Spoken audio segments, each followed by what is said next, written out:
Daniel, capítulo 1. Vamos fazer um combinado aí, as crianças. Prometo que eu não vou me estender muito, tá bom? Aí quem precisar tomar água, ir ao banheiro, acredito que já fez isso no intervalo da escola sabatina.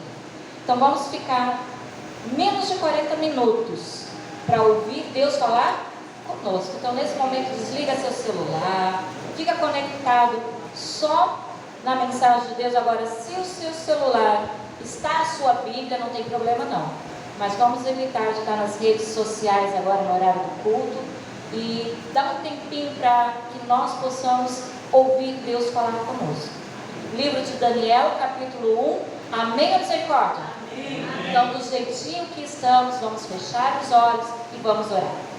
Querido Pai de amor, de misericórdia, a Ti somos gratos, Senhor, porque o Espírito Santo nos acordou de manhã com o desejo de estar na Tua presença, na Tua casa de oração, junto com os nossos irmãos. O Espírito Santo, que inspirou os profetas para escrever a Tua palavra, seja o mesmo Espírito Santo que nos guie na compreensão das Escrituras Sagradas, que nos ilumine a compreender o plano de Deus para a nossa vida. E esse mesmo Espírito Santo que inspirou e vai nos iluminar, nos habilite, nos capacite, nos transforme à imagem e semelhança de Cristo Jesus. Que o nosso aprendizado possa ser colocado em prática em nossa vida diária. Com a certeza de sermos atendidos em Cristo Jesus, te rogamos. Amém. Vamos conversar um pouquinho sobre a história de Daniel. A parte dele quando jovem. Nós não vamos nos estender toda a história de Daniel. Mas quem é que se considera jovem aqui? Levanta a mão. Eu me considero jovem.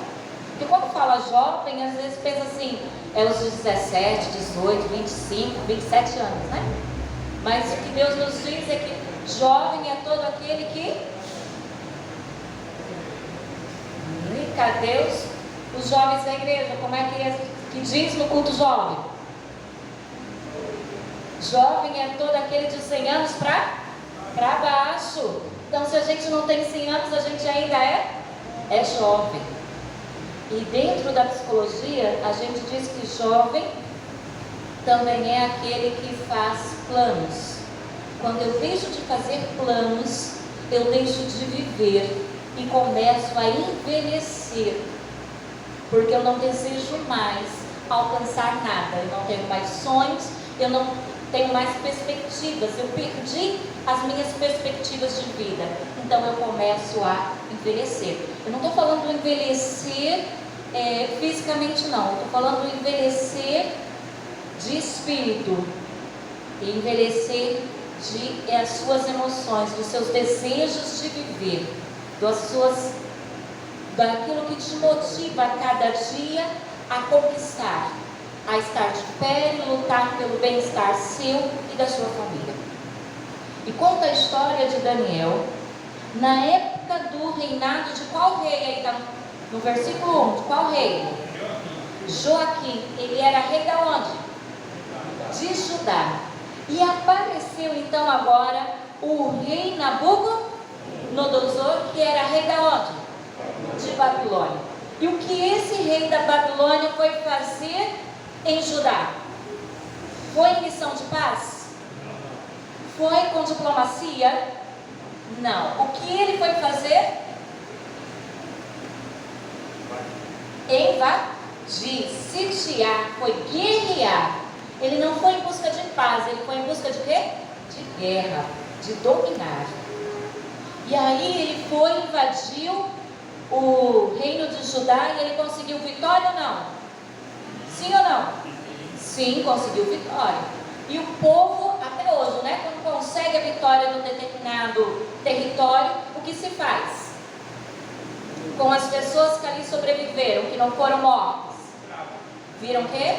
Escravos. Só que hoje a gente não fala a palavra escravo, a gente fala o quê? Prisioneiros. Se tornam prisioneiros de guerra. E aí a nação que ganhou impõe agora a sua cultura, a sua língua, os seus costumes, tira a sua liberdade, que não deixa de ser escravos. E aí o rei Nabucodonosor, ele deu uma ordem específica para o seu servo. Vejam ali no verso 3. Daniel, capítulo 1, no verso 3. Depois o rei ordenou a Aspenaz, chefe dos seus eunucos, que trouxesse algum dos filhos de Israel, tanto da linhagem real como dos... E olha o verso 4. Jovens, sem nenhum defeito, de boa aparência, sábios, instruídos, versados no conhecimento e que fossem competentes para servir aonde? No Palácio Real. Meus irmãos, vamos pensar agora, trazendo para os nossos dias. Você está na sua casa, com o seu trabalho, com a sua família. Você é da alta sociedade, de uma classe média alta, que seus filhos têm conhecimento, têm bom porte, você tem planos para eles.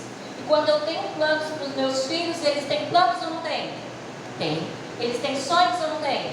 Tem. E aí, o nosso país entra em guerra, e aí, quem ganhou, nós perdemos.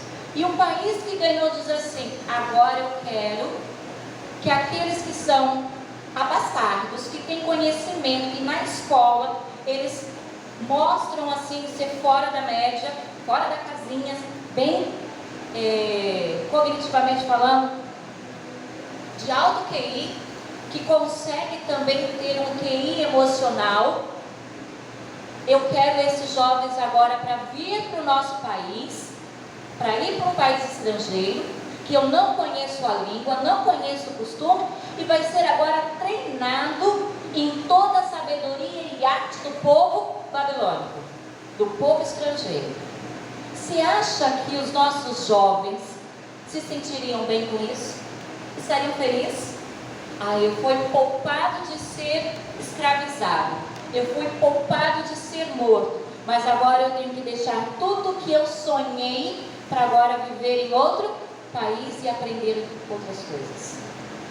E eram jovens, lindos de aparência e também de boa capacidade de inteligência, e também tinham inteligência emocional. Alguns jovens, e eu quando era mais, não tão jovenzinha, mas ao estudar a Bíblia, uma pergunta sempre ficava na minha cabeça: por que Daniel e seus 4 amigos não tiveram família? Aí depois, lendo e estudando com mais clareza, o que diz o verso 3 de Daniel 1? O que diz aí? Vamos ler de novo?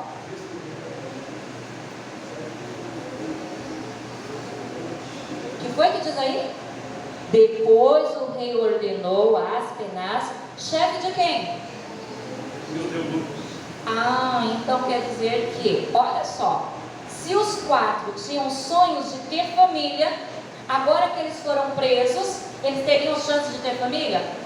Não, porque com certeza, a Bíblia não fala, mas se no verso 3 diz que o chefe de eunuco foi que separou e que eles foram, com certeza Daniel e seus 4 e seus 3 amigos não podiam mais contrair família. Exatamente, viraram eunuco. Tem até um estudo do professor Rodrigo, né, que fala até sobre isso também, que Daniel provavelmente com seus 3 amigos se tornaram eunucos, versados em todo o conhecimento. Agora pensa, jovem naquela época tinha, lembram de José? José saiu da casa de seus pais vendido quando jovem. Qual era a idade de José? 17 anos.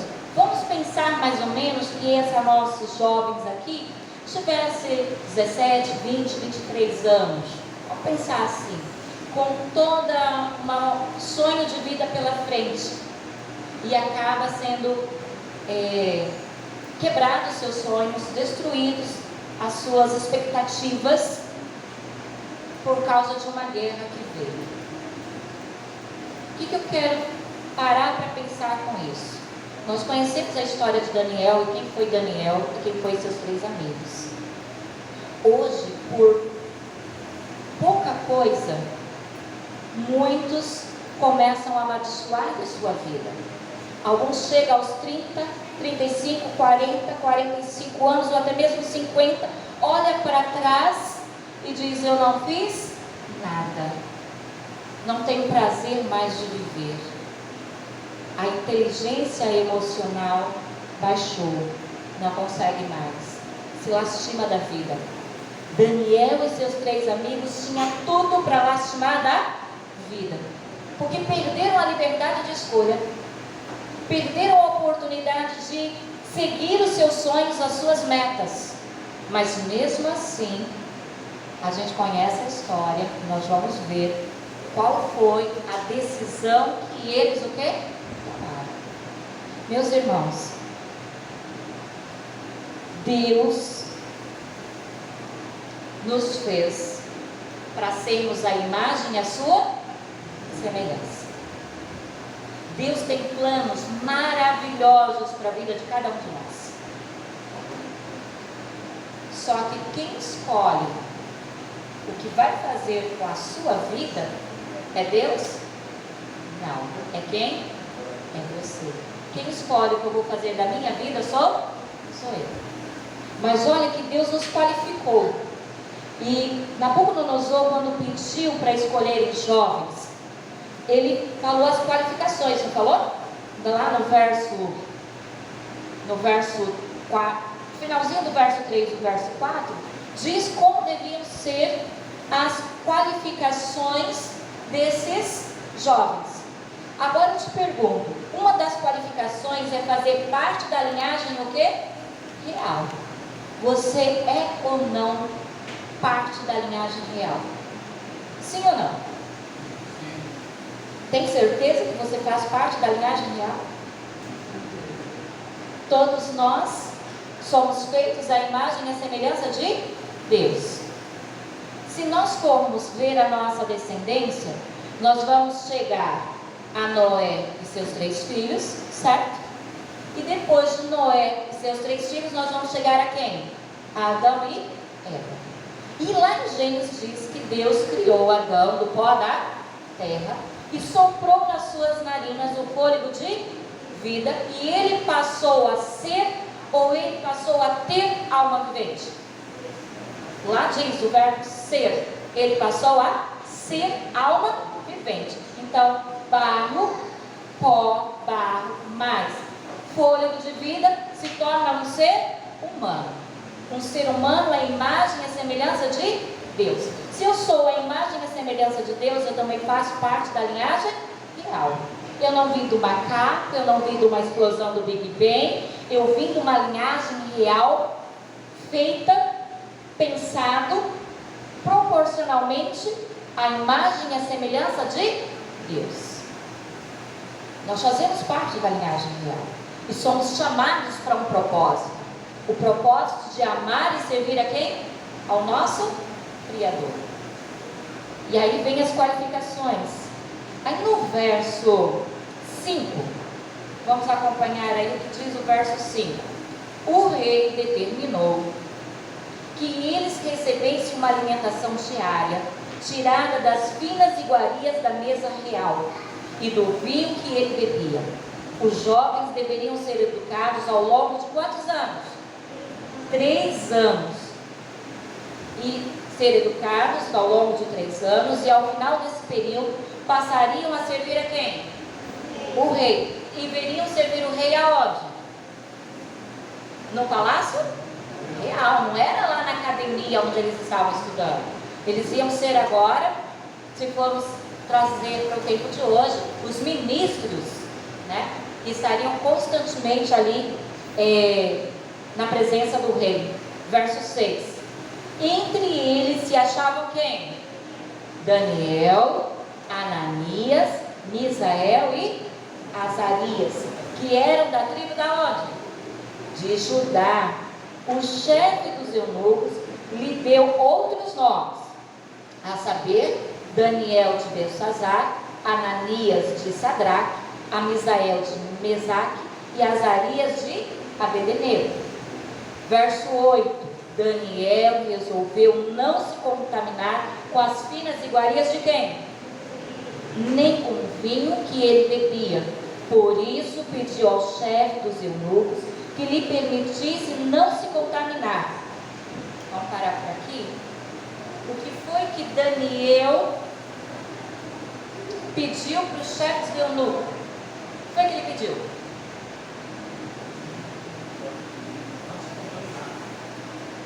Ele não chegou lá falando, não quero me contaminar. Ele pediu alguma coisa. O que foi que ele pediu?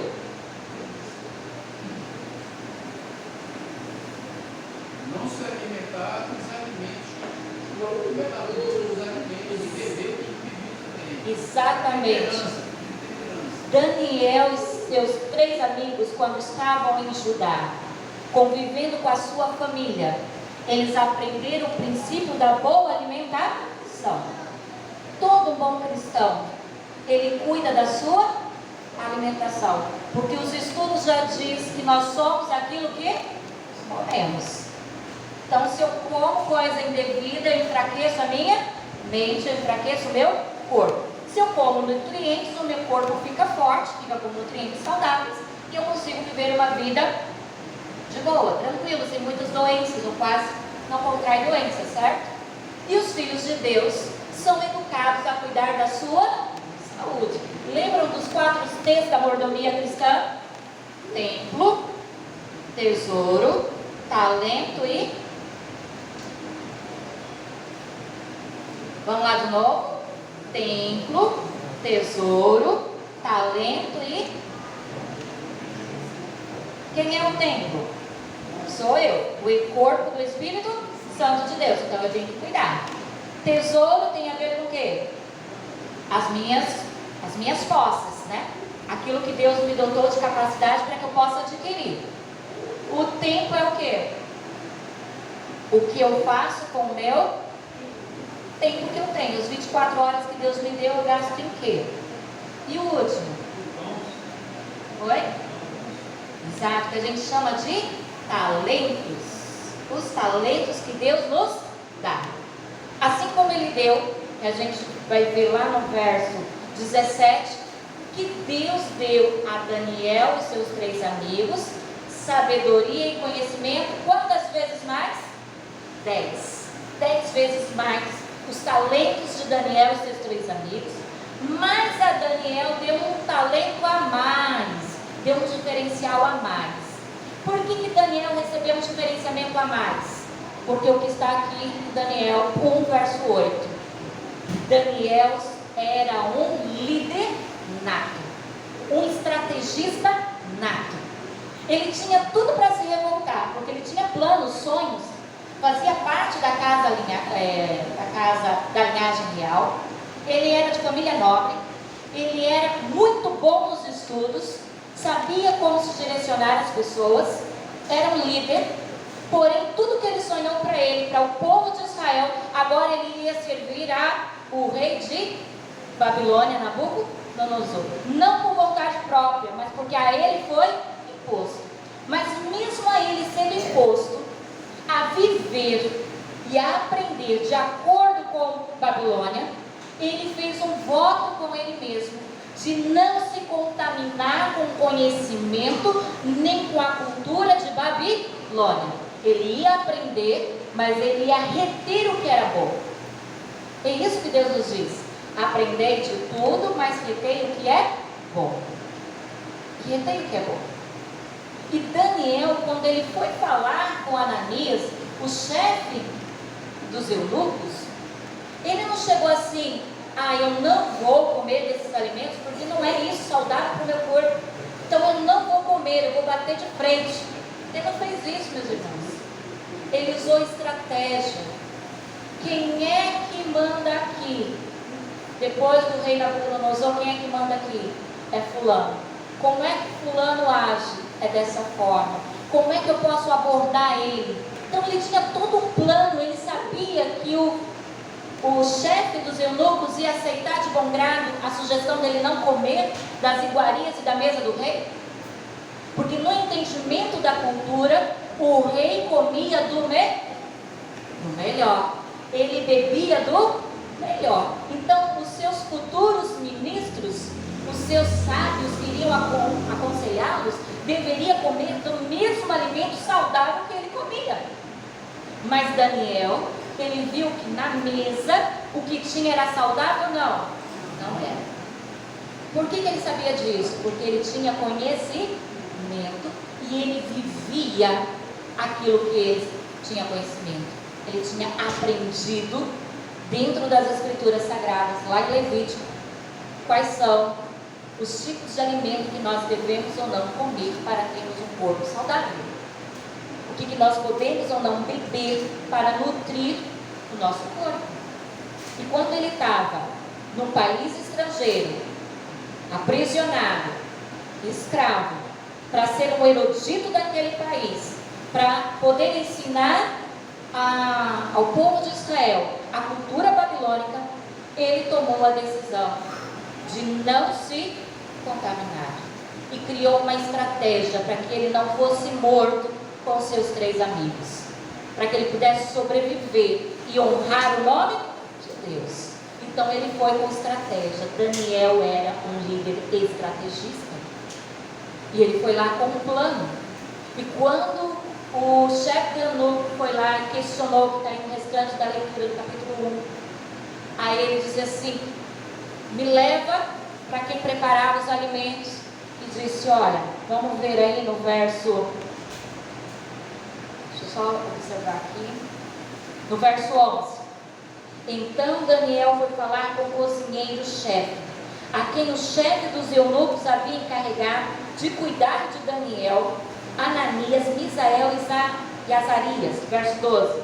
Daniel disse a ele: por favor, faça uma experiência com estes seus servos durante quantos dias? 10 dias. Não é à toa que o Ministério da Mulher tem 10 dias de oração e 10 horas de jejum. É princípio bíblico. Se prepare durante 10 dias para que Deus possa derramar ricas bênçãos nas nossas vidas, ou na nossa vida. Dê-nos legumes para comer e água para beber. Verso 13. Depois compare a nossa experiência, a nossa aparência, com as dos jovens que comem das finas iguarias do rei. Dependendo do que enxergar, o Senhor decidirá o que fazer com esses seus servos. Olha só, meus irmãos, ele tinha um plano, uma estratégia.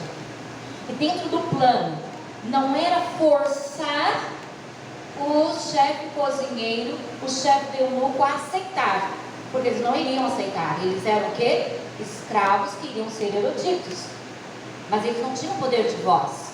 E quem estava subordinado tinha que fazer a vontade do rei. A vontade do rei era que eles comessem do melhor e bebessem do melhor. E beber e comer do melhor era o que o rei comia. Então eles não iam ceder. Mas quando ele chegou com um plano e disse: faz um teste e verifica. Se a gente se sair bem, tudo bem, você continua nos dando. Se não, a gente faz o que todo mundo está fazendo. Olha a confiança em Deus. Ele tinha uma estratégia e nessa estratégia ele se colocou ali. É tudo ou nada. Ou eu vou viver ou eu vou morrer. Assumiu as consequências. O povo de Deus é um povo estrategista.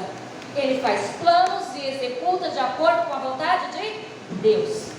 Temos que ser estrategistas e estarmos prontos para qual? As consequências. Irmãos, antes disso, eu vou ler para vocês. Abra sua Bíblia aí no livro de Provérbios, capítulo 8, verso 14.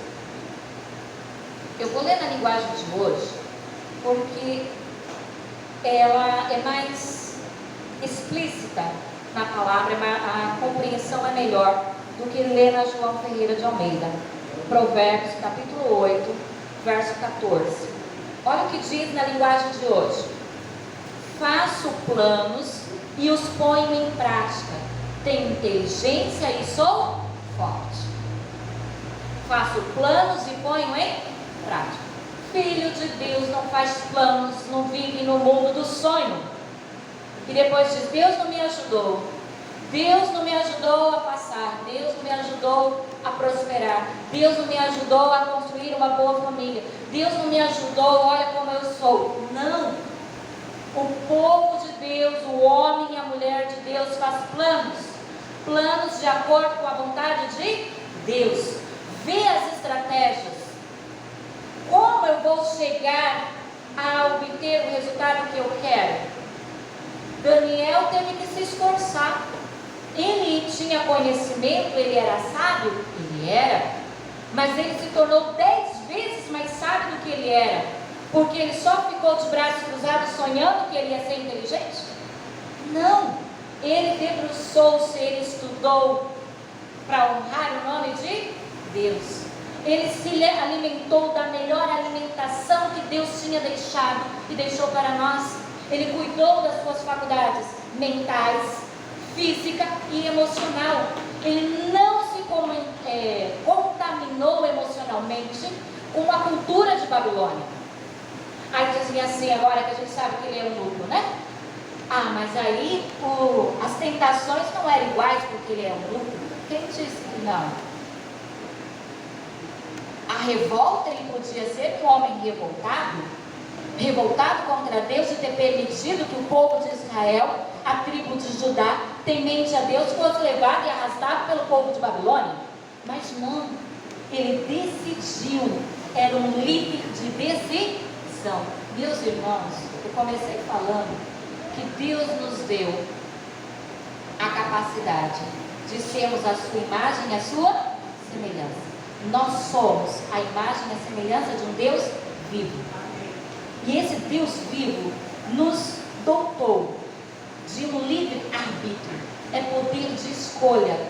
Eu decido se eu quero amar a Deus e fazer a sua vontade, e no final da minha carreira, falar que nem Paulo, combati o bom combate, guardei a carreira, guardei a fé, mais ou menos assim, parafraseei, e dormir o sono dos justos, e quando Jesus voltar, vai ser ressuscitado e vai gozar da vida eterna. Esse é um poder de escolha que eu e você fazemos. Mas não é uma decisão que eu faço aqui dentro da igreja e fica. Não, é uma decisão que quando eu abro o olho, eu renovo essa decisão. Quando eu vou para o trabalho, que eu estou afim lá no trânsito, que alguém me corta, ou que eu vejo alguma coisa, que eu quero falar um palavrão, que eu quero xingar, eu não faço, porque eu escolhi que as minhas emoções, a minha inteligência emocional seja submissa à vontade de Deus. Quando eu estou lá que um problema surge em casa, com um colega ou qualquer outra situação, eu desejo fazer a vontade de Deus. É uma escolha constante a cada minuto e a cada segundo. O poder de escolha que Deus nos deu. E é esse poder de escolha que nos habilita para toda boa obra. Porque o Espírito Santo que habita em nós faz a transformação do nosso ser para sermos a imagem e a semelhança de quem? De Jesus. Quando nós convivemos com outras pessoas, a gente acaba, num determinado período de tempo, pegando alguns trejeitos da pessoa que a gente convive. E aí, a minha irmã casou com um gaúcho, foi morar no sul. Quando ela vem para cá, ela está com todo o sotaque do sul. Tu vais, tu vens, tu vai. Quando pensa que não, nós aqui também estamos falando do mesmo jeito. Quando vamos conversar com os parentes da Bahia, que é maninha, maninho, parrinho, parará, a gente pensa que não, está até meu sobrinho chamando a mãe de maninha. Porque a gente pega alguns trejeitos. Porque nós estamos convivendo. Esse transformar a imagem e a semelhança de Cristo Jesus é quando a gente convive com Jesus. E eu convivo com Ele como? Ouvindo e estudando a palavra de Deus. Bem-aventurados aqueles que ouvem e guardam as palavras que estão escritas neste livro. Por isso que Daniel foi um líder de decisão. Ele tomou a decisão a cada dia. Mesmo quando o rei, sem perceber, usado pelos inimigos de Daniel e seus 3 amigos, fizeram lá que o povo de Deus, que nem o povo de Deus só não, ninguém poderia deixar de orar ao rei Nabucodonosor. Daniel parou de orar? Não. Ele fechou a porta, a janela para ninguém ver ele orando? Não, ele manteve os seus costumes, porque ele tomou a decisão de fazer a vontade de Deus, custe o que custar, qualquer que seja a consequência, ele estava pronto a assumir as consequências do lado de Deus. Irmãos, verso 17, estamos já concluindo. Verso 17 diz assim: ora, e estes 4 jovens de Deus deu o conhecimento e a inteligência em toda a cultura e sabedoria. Vou abrir um parênteses. Foi só Daniel e os 3 amigos que saíram de Judá? Não. Mas olha o que diz aí, ó. Ora, estes 4 jovens de Deus, de todos os sábios, jovens, nobres, com todas aquelas qualificações que a gente viu no verso 3, somente Daniel e seus 3 amigos foram considerados o quê? Filhos de Deus. E aí continua: mas a Daniel deu inteligência para interpretar todo tipo de visões. 18. Ao final do tempo determinado pelo rei, para que os jovens fossem levados à sua presença, o chefe dos eunucos os levou à presença de Nabucodonosor. Verso 19. Então o rei falou com eles, e entre todos não foram achados outros como Daniel, Ananias, Misael e Azarias. Por isso passaram a servir o rei. Verso 20. Em toda a matéria de sabedoria e de inteligência, sobre o que o rei lhes fez perguntas, os achou 10 vezes mais sábios do que todos os magos e encantadores que haviam em todo o seu reino. Eu quero parar aqui e abra a sua Bíblia no livro de 2 Crônicas, lá mais para frente do Velho Testamento. 2 Crônicas, capítulo 1. 2 Crônicas, capítulo 1. Estamos terminando. Capítulo 1, verso 7. Diz assim: naquela mesma noite, Deus apareceu a Salomão e disse: peço o que você quer e eu lhe dei. Salomão respondeu, verso 8: foste muito bondoso com Davi, meu pai, e me fizeste reinar em seu lugar. Verso 9: e agora o Senhor Deus cumpra a tua promessa feita a Davi, meu pai, porque tu me constituísse rei sobre o povo numeroso como o pó da terra. Verso 10: dai-me agora sabedoria e conhecimento, para que eu saiba conduzir-me à frente deste povo, pois quem seria capaz de governar este grande povo? Verso 11: Deus disse a Salomão: visto que foi este o desejo do seu coração, e você não pediu riquezas, bens ou honras, nem a morte de seus inimigos, nem tampouco pediu longevidade, mas sabedoria e conhecimento para poder governar o meu povo, sobre o qual constituí rei. Verso 12: sabedoria e conhecimento lhe serão dados, e lhe darei também riquezas, bens e honras, e como nenhum rei antes de você teve, e nenhum rei depois de você, o quê? Terá. Irmãos, Daniel e seus 3 amigos, eles tinham conhecimento e sabedoria, não tinham? Tinham. Quando eles decidiram fazer a vontade de Deus, Deus aumentou o seu conhecimento e a sua sabedoria em quantas vezes? 10 vezes mais. Mas um que era líder e que tomou a decisão e ajudou os outros 3 a manter o foco em Cristo Jesus, Deus fez o que com ele? Deu entendimento, deu conhecimento a mais. Ele deu um talento a mais a ele. E aí ele teve capacidade de compreender os sonhos e visões. Só que Daniel e seus 3 amigos, eles pediram alguma coisa a Deus? Eles tinham conhecimento e sabedoria. Tomaram a decisão de fazer a vontade de Deus. Salomão pediu sabedoria e Deus deu. Agora, em Provérbios, capítulo 9, verso 10, que eu vou ler na linguagem de hoje, tá? Diz assim: para ser sábio, é preciso primeiro temer a Deus, o Senhor. Se você conhece o Deus Santo, então você tem compreensão de todas as coisas. Sabe por que Daniel não precisou pedir sabedoria? Porque ele colocou o seu conhecimento primeiro em fazer a vontade de Deus. E Deus o abençoou. E abençoou os seus amigos em ter 10 vezes mais sabedoria e conhecimento naquela época. Você quer ser um jovem, um senhor, uma senhora, dotado de conhecimento e sabedoria, de tomadas de decisões coerentes com a palavra de Deus? Coloque Deus em primeiro lugar em sua vida.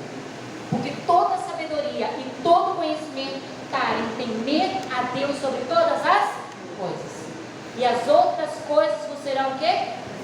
Por isso que Salomão, quando pediu sabedoria, que Deus deu, ele deu ainda mais prosperidade, fama, a morte dos seus inimigos, um reinado de paz, porque ele soube como pedir.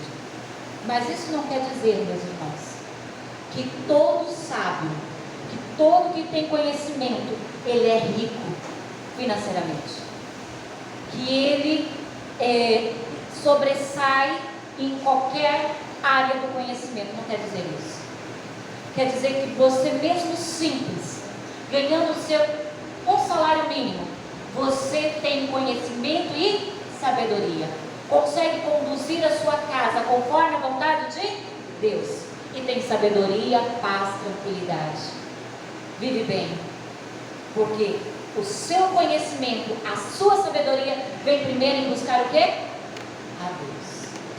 Não associe conhecimento e sabedoria com bens materiais, com posições sociais, porque não é isso que Deus nos dá. Ele dá a cada um conforme o necessário para viver de acordo com a sua vontade. E se nós fizermos a vontade de Deus, a gente pode não ter um carro do ano, uma casa do ano, um status, nem PhD em algum assunto, mas você é rico em sabedoria e conhecimento, porque você quer ter vida longa, faça a vontade de Deus. Quer ter saúde? Faça a vontade de Deus. Quer ter conhecimento para discernir o bem e o mal? Faça a vontade de Deus. E aí, todas as coisas nos são acrescentadas. Porque por mais que a gente venhamos a morrer, nós não morremos, nós o quê? Dormimos, com a certeza da nossa salvação garantida. E quando Jesus voltar, no abrir e piscar de olhos, seremos transformados à sua imagem e à sua semelhança. Não teremos mais fraquezas. E eu os convido a abrir o seu inário no hino 305,